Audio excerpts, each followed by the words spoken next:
All right. Hi, everybody. Welcome to Finance Friday with the illustrious Odelia Goldberg. Odelia, say hi. Hi guys, how are you? And today we're going to talk about a topic that is just so timely for everything going on in Florida right now, which is buying real estate here, right? So, I don't know, is Florida different than buying real estate in other places? Yeah, it kind of is, surprisingly so. We've got a few nuances to purchasing real estate in Florida that, I wanted to just quickly touch upon. Now, probably first-time buyers aren't going to get quite as much out of this conversation as somebody that's actually purchased something in another state and is considering relocating to the sunny state, which in my humble opinion is a great place to both live and die, right? South Florida is where it's at. I Um, like that. It's a good place to live and die because our yeah, what do they call us? Florida's the waiting. death's waiting God room, right? waiting. Isn't that terrible? It's I terrible. But mean, we've got some great tax laws for that as well. So it's kind of like everything all lumped into place. But for today, we'll talk about buying real estate in Florida and how it differs. And initially, when we have the offer that is signed by the buyer and that is sent to the seller, that's our contract. A lot of times in some states, the parties enter into an agreement to enter into an agreement. And so they get into this escrow phase and then get into the contract phase. But in Florida, the offer is really the contract, right? That's our first difference. okay, so we're Um, a little simpler. Maybe is that simpler? Just like a shorter, it, I don't know, it has transaction period. advantages, it has benefits, it has some downsides too. And also in Florida, the realtors are the ones who are actually drafting the contract, right?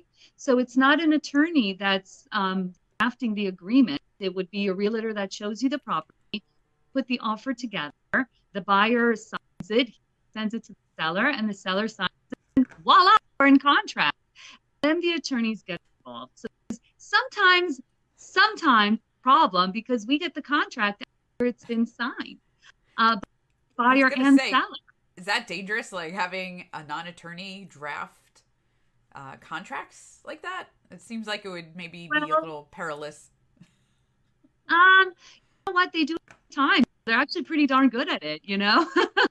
They do a pretty good job. Quite often, some nuances, but by and large, the contracts that we get, they're the standard form documents. So it's pretty much filling in the blanks, of course. There are some nuances to terms that we would initially want to consider. So it is always best to have your attorney review. But that's in life, right? Am I telling you something you don't know? Like, don't sign anything unless you have your attorney review, right? Am I just like Yeah, absolutely, just for buying absolutely. real estate?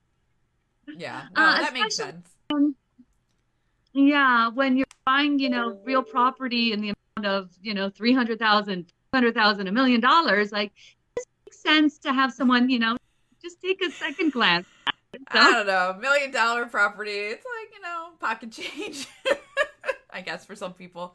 Okay, so my question now is, does it change if you buy an investment property? Is that different than if you're going to buy that something you're going to live in yourself?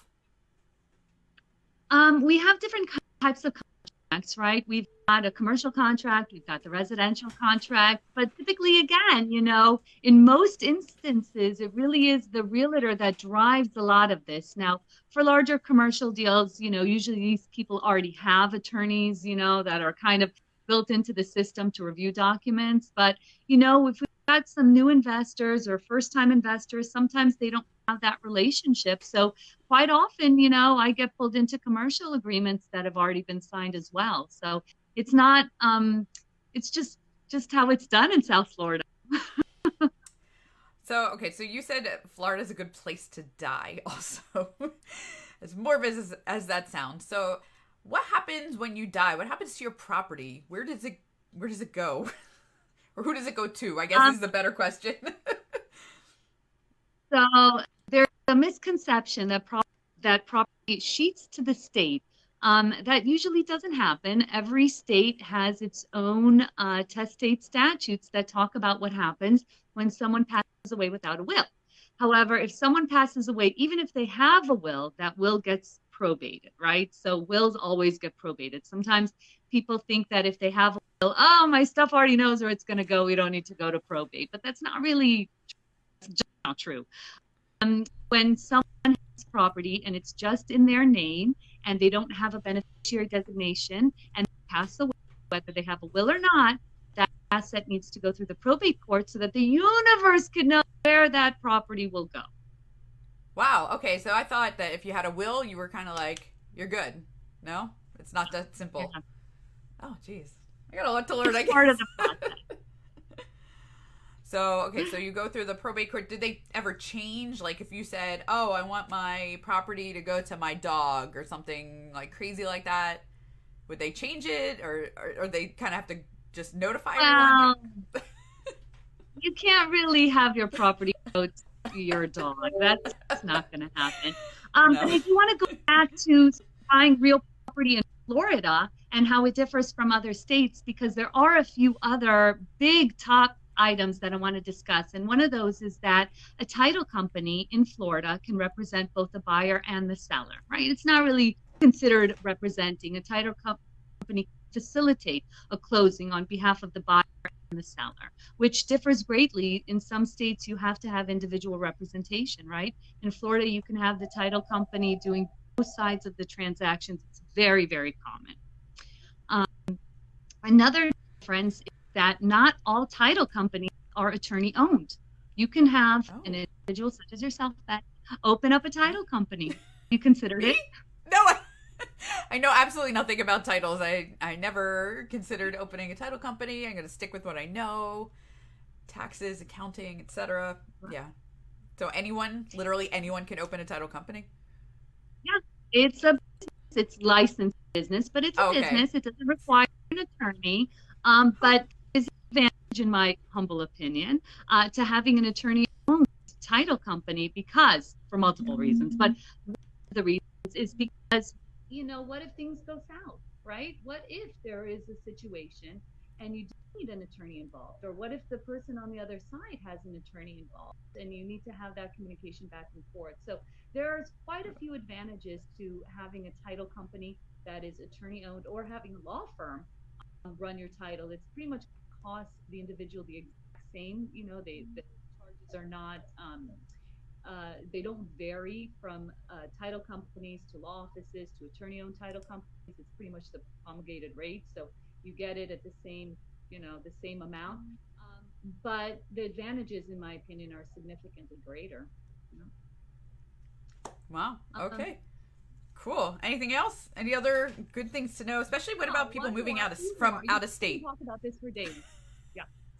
Yeah. You get me talking. I'll never stop. Another difference is that who pays for the title insurance differs from county to county. So in some counties, in most of the counties in Florida, the seller pays the title company and the seller pays for the title insurance policy, which is probably, other than the realtor's commission, significant portion of the costs of purchasing real estate. However, in Broward and in Miami, it would be the buyer that picks the title company and pays for the title policy. Broward and Miami are different than all of the other counties in Florida. Wait. For many reasons. Wait. That's one of the big. That's really a thing. Okay, so our counties, how we have to do it here in our county is different than the rest of the state. I had no idea. I've only bought one house and it's in Broward County, so I don't have experience like buying houses elsewhere. I had no clue that it was different in the county than elsewhere in the state. I'm like, it's down to the and then another thing I want to talk about while you've got me is right, associations, because a lot of the purchases that happen in Florida, more than in most areas, have associations with whether they're homeowners or condo boards or co-ops. There is oftentimes an association involved in the purchase of real estate. So making sure that you allow yourself time to get the approval necessary from the association and to get the estoppels necessary so that, the individual buyer has the information. Quite often we forget that, these associations are mini governments, run by the idiot next door. Right? You vote for them, but that's why they call them condo commandos for a reason, right? Your neighbors become your And a lot Your of times boss. people complain about, whoever's in power and president, but I always say to them, like, the people that affect your life significantly on a day to day is the idiot next door that's running your HOA. And people don't realize that until they get into a dispute with their HOA. Oh, God. And at that point, Yeah. they realize, oh, yeah, these people are not only idiots, but they really control a significant portion of how I live, and the effect that they have on me is significant. So making sure that there's an interview, they interview you, that you also interview them, right? And you want to make sure that it's like-minded, that you like the people that you're going to be living with or interviewing you, that you guys get along. So that's a significant portion of purchasing real estate and stuff that people don't usually pay attention to until it's too late.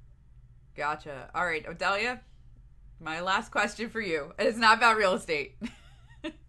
Do you have any strange hobbies? And I've known you for a long time, so maybe something I don't know about. Matt, you know too much already. Guess what I can say in this podcast? Because I don't know who your listeners are, right? My love of reality TV. OMG, I love. Oh gosh, be in the dark about it, like of it all. But now I have just come to terms that this is a huge. It's a passion. I really love reality. You know what? It's more of a religion. It's more. It's a cult. It's a lifestyle. It's like. I know, you always tell me the best shows to watch. I'm working on the Scientology right now. It's a little bit crazy. I probably shouldn't say too much online. They might come after me, but. Oh yeah. Oh yeah. All right, Odelia, thank you so much. I learned a ton. Things I had no idea about buying real estate in Florida. So, I think everyone be smart, find a good realtor, but then find a good attorney also. Yeah. And with that, we are done for today. And I hope you'll come back and tell us some more cool things about real estate. Next time we could talk all about death. I could go on and on why it's so great to die in Florida. Oh, yeah, for years. Dying in Florida. All right, that'll be a future topic. Sounds good. Thank you. Take care. See you soon.